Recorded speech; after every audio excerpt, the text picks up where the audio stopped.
Shalom, Bapak, Ibu, dan saudara-saudari yang saya kasihi dalam Yesus Kristus. Sebelum kita mendengarkan firman Tuhan, marilah kita berdoa.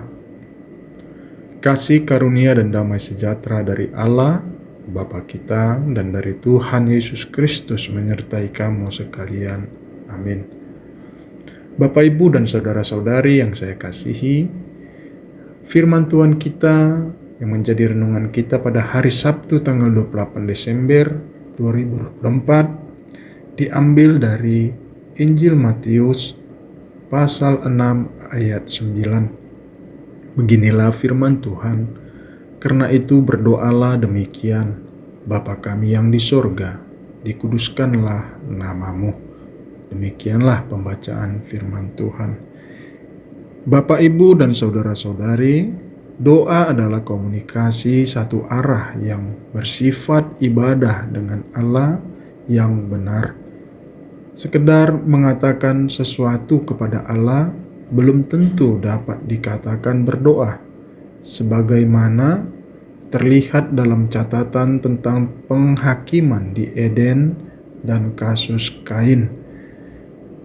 Sebab doa mencakup pengabdian, kepercayaan, respek, dan ketergantungan kepada sang penerima doa.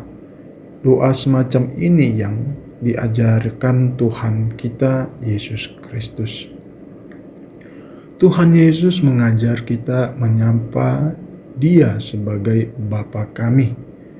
Bapa kami, penyebutan di sini tidak merujuk kepada gender Allah, karena Allah itu adalah roh, tetapi itu merujuk aktivitas Allah sebagai pelindung, penebus, pencipta. Allah pencipta kehidupan. Dia ingin mendapatkan banyak anak untuk menjadi ekspresinya. Untuk menjadi anak-anak Allah, manusia harus menerima Allah sebagai Allah yang hidup. Ketika menerima dan memilikinya sebagai sumber hidup, mereka dilahirkan dari Dia. Dia menjadi Bapa mereka. Dalam Alkitab, sumber hayat hidup, seseorang adalah ayah, orang itu bukan ibunya. Maka Alkitab menyebut Allah sebagai Dia laki-laki, penyebutan Bapa kami kepada Allah kita. Disinggung lebih jelas diperuntukkan bagi umat yang percaya Kristus. Ungkapan yang di sorga bukan mengacu kepada tempat Ia bertahta, melainkan menekankan keilahian, otoritas, kepada wibawa serta kuat kuasa yang dimilikinya selaku Khalik dan penguasa atas segala sesuatu yang ada. Kata di surga tidak berarti bahwa Allah hanya ada di surga. Langit, bahkan langit yang mengatasi segala langit pun tidak dapat memuat Dia. Ini hanya merupakan suatu penghormatan. Kata-kata Bapa dan yang di surga ditekankan secara seimbang. Dengan demikian maka Ia menggabungkan kasih kebapakan dengan kuat kuasa surgawi, dan apapun yang direncanakan kasih-Nya, Ia mampu melaksanakannya. Dikuduskanlah namamu. Pengungkapan ini bukan kita diminta untuk menambah-nambah kekudusan Allah. Ungkapan dikuduskanlah namamu sama sekali tidak bermakna nama itu tidak suci, kurang suci, belum suci, sehingga harus disucikan. Perhatikan Injil Yohanes pasal 17 ayat 19. Frasa "aku menguduskan diriku" bukan berarti sebelumnya Yesus tidak kudus, kurang kudus, tetapi konteksnya jelas bahwa kata kudus di sini bermakna kekhususan, pemisahan, bahwa Yesus Kristus mengkhususkan dirinya bagi murid-muridnya.